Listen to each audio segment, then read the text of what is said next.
Hola, buenas tardes. Hoy en Monos de San Telmo le traemos un unboxing de un libro que hemos pedido a Francia. Este libro, vamos a hacer el unboxing en directo. Este libro es importante a nivel particular porque fue uno de los primeros textos que en la carrera de Derecho, cuando uno estudia ciencias políticas o Derecho, te lo enseña como uno de los principales teóricos de la ciencia política. Este libro se trata de una edición del siglo XIX del Príncipe de Maquiavelo. Maquiavelo era una especie de funcionario público canciller de finales del siglo XV, inicios del XVI, que trabajó en Florencia. Era el momento de las ciudades-estado italianas, donde habían pequeñas ciudades que eran regidas, por así decirlo, por un príncipe, o algunas que se mantenían como república. Es decir,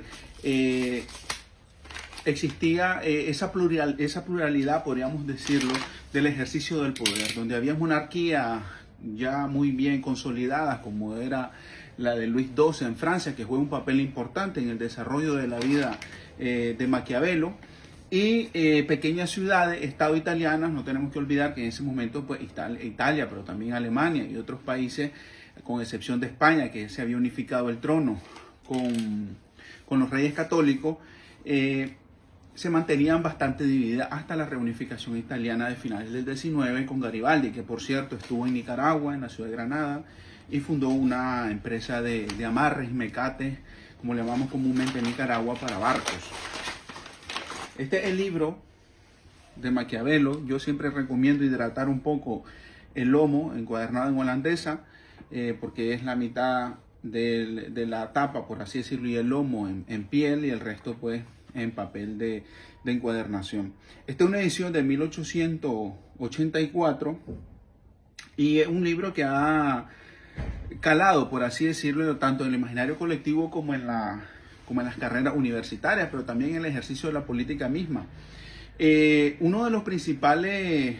por así decirlo, protagonistas del Príncipe es César Borgia. César Borgia viene de una familia de origen valenciano. Su padre fue el Papa Alejandro VI. Durante su corto reinado, o durante su corto papado, mejor dicho, como príncipe de la iglesia, por eso decía reinado, se hicieron algunas obras notables, pero también la historia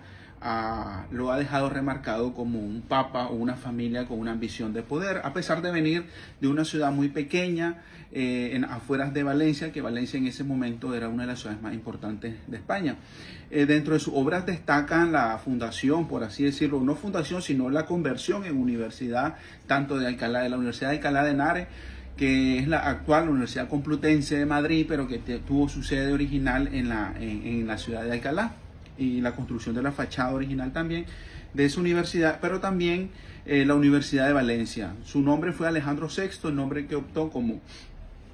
papa fue el de Alejandro VI, en que su nombre de pila era Rodrigo Borgia. Entonces el hijo, César Borgia, en ese momento se daban los principados, los arzobispados, se hacían muchos favores, ¿no? Tanto dentro de los reyes como dentro de la iglesia. Uno de esos favores fue que autorizó el Papa Alejandro VI, Rodrigo Borgia, el casamiento de los reyes católicos, pese a ser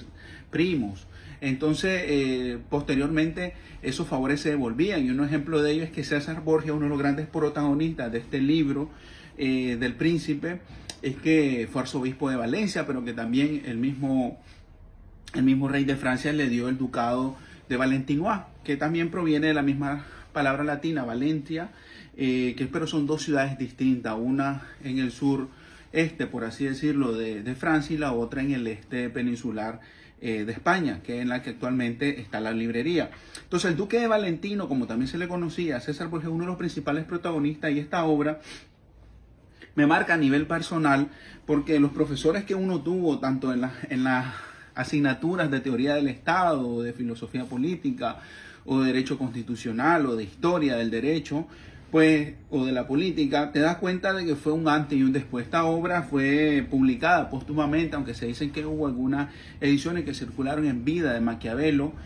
Maquiavelo muere en 1527, pero también hay que tener en cuenta el reinado de Alejandro VI, que fue de 1492 a 1503. También la decadencia de César Borgia, que es uno de los principales protagonistas de este libro. Es un momento clave tanto en la expansión, por así decirlo, territorial, de España, puesto que como todos sabemos, pues había llegado ya Colón a América y estaba en ese momento la posibilidad de que Europa tuviese un nuevo territorio y obviamente ampliar sus dominios, pero sin embargo las luchas intestinas y las luchas territoriales que todavía a día de hoy nos siguen calando como humanidad, pues es uno de los eventos o es uno de por así decirlo, de las circunstancias donde transcurre esta obra, porque al final César Borgia era un maestro de la guerra, por eso muchas veces se edita este libro, se suele comparar con el arte de la guerra de Sun Tzu, además que se le ha hecho algunas anotaciones por parte de Napoleón Bonaparte a este libro, puesto que algunos historiadores o biógrafos consideran que este era pues, uno de sus libros de cabecera, sin olvidar pues que Bonaparte también pues ejercía ese arte de la guerra que lo llevó pues, a diferentes sitios, a Egipto, incluso a España y a Italia, donde finalmente fallece. Entonces, en ese sentido, este libro es, por así decirlo, una recopilación de las conductas políticas de los diferentes príncipes, es decir, o príncipes o jefes políticos, porque habla sobre, pero un modo bastante cercano, bastante narrativo, y explica y, por así decirlo, trata de darle un nivel de conceptualización a todas aquellas actitudes o actos que realizan los políticos y sobre los cuales se desempeña la política, que son finalmente actos humanos sobre situaciones humanas